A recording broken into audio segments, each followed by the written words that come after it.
Bonjour, je suis Mohamed Ali Karid, esco-tunisien.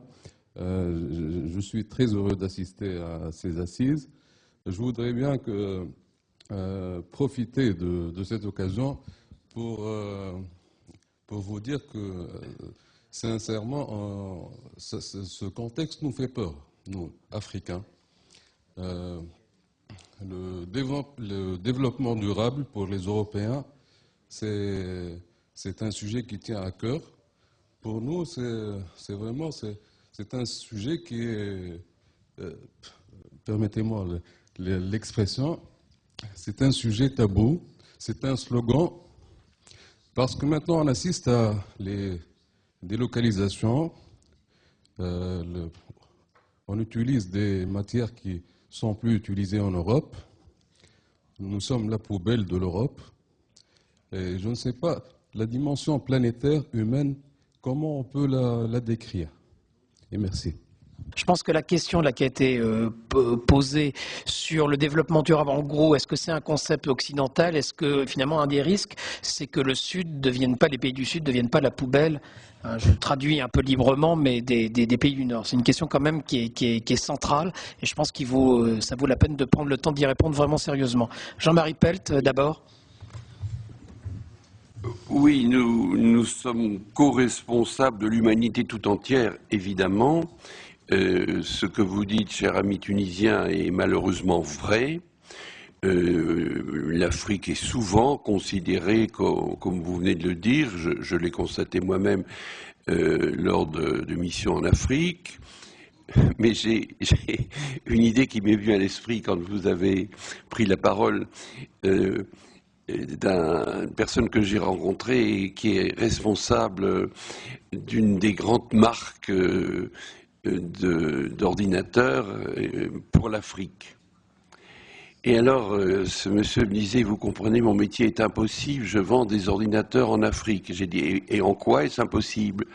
Alors il m'a répondu, c'est impossible parce que au Sénégal en particulier, c'était là-dessus qu'il travaillait en ce moment quand il m'a parlé, il les recycle les ordinateurs, il les répare. Les Africains, ils réparent tout, donc on peut rien leur vendre. J'ai trouvé ça très drôle parce que c'était très développement durable, en fait, avant la lettre. Et moi je pense, cher ami tunisien, que nous avons, nous, beaucoup à apprendre de l'Afrique. C'est ça que je pense profondément. Et il se trouve que la personne qui m'est le plus proche sur cette terre est africaine, elle est Peul. Et je crois que les grandes sagesses qui viennent de chez vous doivent répondre à notre manque grave de sagesse. Nous, les Européens en particulier, qui avons transféré au monde entier notre modèle via les États-Unis. Et ceci m'amène à répondre à la question qui a été posée sur les écarts de salaire. Alors nous sommes dans un monde étrange. Vous-même, vous êtes concerné, on le disait ce matin, jour après jour, avec les innombrables interdictions que nous ne cessons d'émettre sur la manière de nous comporter. Je sais pas, quand j'étais gosse, je faisais des cabanes avec les copains dans les arbres. Si aujourd'hui un gosse monte dans un arbre, on appelle le SAMU, le maire, les pompiers, il y a un branle-bas de combat immédiat parce que il y a la mythologie de la sécurité. Peut-être qu'un jour il sera interdit de mourir. Et on voyait hier à la télé, hier soir, un pauvre enfant qui est mort 15 jours d'une hémorragie liée à l'ablation des amygdales. Bon, ben c'est terrible, mais enfin, c'est pas une nouvelle pour la télé. Je veux dire, voilà, on va mourir tous autant qu'on est.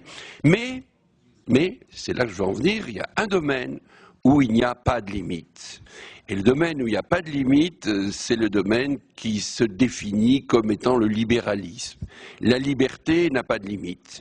Je peux gagner des milliards. Les nouveaux milliardaires russes et chinois ou indiens deviennent milliardaires en 5 ans. Et chez moi en Lorraine, la famille de Vindel a mis quand même 5 générations pour devenir milliardaire. Mais il n'y a pas de limite du tout. Nous sommes dans l'illimité. Alors maintenant, je vais être politiquement terriblement incorrect, mais parce que je pense à notre ami tunisien. Je vais vous choquer profondément. Ben, tant pis, voilà. On dit aussi que dans le domaine de l'information, il n'y a pas de limite. On peut tout dire. Je ne suis pas sûr de ça. Je ne suis pas d'accord avec le type qui a caricaturé Mahomet en lui mettant une bombe dans le turban. C'était pas la peine. C'est pas la peine de provoquer les autres. Si on connaît un peu l'islam et qu'on le respecte, comme c'est mon cas, qui est longuement vécu en pays d'islam et dont le successeur à l'université, à Metz, est un de mes élèves qui est musulman et qui est afghan, il ne faut pas faire de la provocation comme ça. Il y a des limites, on doit faire sa propre limite. Donc pour le libéralisme aussi, je pense qu'il faut savoir avoir du jugement, avoir de la discrimination et être responsable des actes que l'on pose. On a parlé tout à l'heure des scientifiques, et c'est tout à fait vrai, qui à la fin de leur vie se disent « mince alors, qu'est-ce que j'ai fait ?» Beaucoup, je pourrais en citer des quantités, dont M. Liebig, d'ailleurs, qui est le père des engrais, et qui à la fin de sa vie s'est dit « jamais, jamais j'aurais dû inventer les engrais, la nature marche mieux tout seul, c'est le bio ». Ben non, il faut être responsable avant. Il faut qu'on soit responsable des actes que l'on pose, et ça aussi, ça rentre dans ce que pourraient être les valeurs nouvelles de responsabilité citoyenne du développement durable. Et le dernier mot, c'est que le monde a changé plus en 70 ans qu'il n'avait changé entre l'origine de l'homme et ma naissance.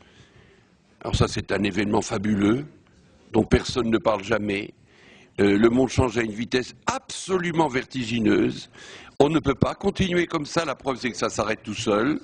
Mais on a valorisé ça au maximum, toujours plus vite. Je vous invite à quitter un instant l'Évangile pour lire Lao Tse, qui est le grand spirituel de la Chine ancienne. Alors il donne des conseils aux chefs d'État. Et il dit, il n'y a qu'une seule chose qu'il ne faut jamais qu'un chef d'État fasse, c'est de faire des réformes. Il faut que tout reste à peu près pareil. Les grands empires, la Chine, l'Égypte, avec le chef de l'État qui était divinisé, le pharaon ou l'empereur, n'avaient qu'un seul objectif, c'est que tout continue à peu près pareil, pour qu'il n'y ait pas de secousse. Je ne pense pas qu'il faut en revenir là, mais je pense qu'il faut réfléchir à tout ça. Et que peut-être il faudrait aller un peu plus doucement que nous n'allons, parce que, chers amis, les gens sont perdus. J'en vois dans d'innombrables conférences, les gens sont perdus. Et il faut redonner du sens à ce qu'on fait, et des limites aussi, parce que dans certains domaines, il faut des limites.